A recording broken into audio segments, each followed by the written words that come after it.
நாளின் காலை வேளையிலே ஆண்டவர் நமக்கு தருகிற வார்த்தை ஆதியாகமம் 30வது அதிகாரம் 22வது வசனம். தேவன் ராகேலை நினைத்தருளினார், அவளுக்கு தேவன் செவி கொடுத்து அவள் கற்பந்தரிக்கும்படி செய்தார். அன்பான தெய்வ பிள்ளையே, இந்த காலை வேளையிலே நம்மை நினைவு கூறுகிற தெய்வமாய், நம்மை நினைத்தருளுகிற தெய்வமாய் நம்முடைய ஆண்டவர் நம் மத்தியிலே எழுந்திருக்கிறார்.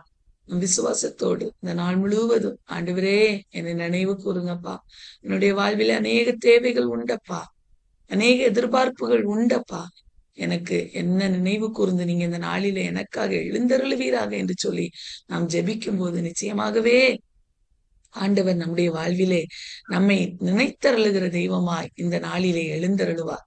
பாருங்க, ராகேலை நினைத்தருளினா ராகேலுக்கு செவி கொடுத்தார், ராகேலுக்கு கற்பந்தரிக்கும்படி கிருபை செய்தார்.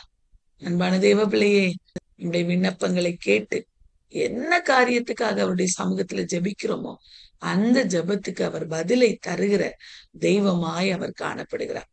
பாருங்க, தாமதம் முடிவு அல்ல பிரியமானவர்களே, தாமத முடிவு அல்ல. மனித முயற்சி தற்காலிக பலனை தான் தரும், ஒரு டெம்பரவரி ரிலீஃப் தான் நமக்கு தரும். ஆனா ஆண்டவருடைய சித்தத்துக்கு நம்முடைய வாழ்வை நாம் அர்ப்பணிக்கும் போது நிச்சயமாகவே அது நமக்கு நிரந்தர ஆசீர்வாதம், நித்திய ஆசீர்வாதத்தை அது நமக்கு தரும் பிரியமானவர்களே.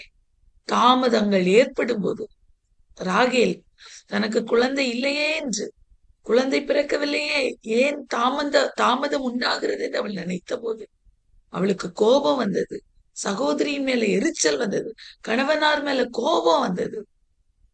அன்பான தேவ பிள்ளையே, ஆனா ஒரு நாளிலே ஏற்ற நேரத்துல ஆண்டவர் அவளுக்கு கொடுக்கணும்னு நினைச்ச நேரத்துல ஆண்டவர் அவளை நினைத்தருளினார். அந்த காலை வேளையிலே நம்மையும் நினைத்தருளுகிற தெய்வமாய் நமக்கு ஆண்டவர் எழுந்தருள போகிறார்.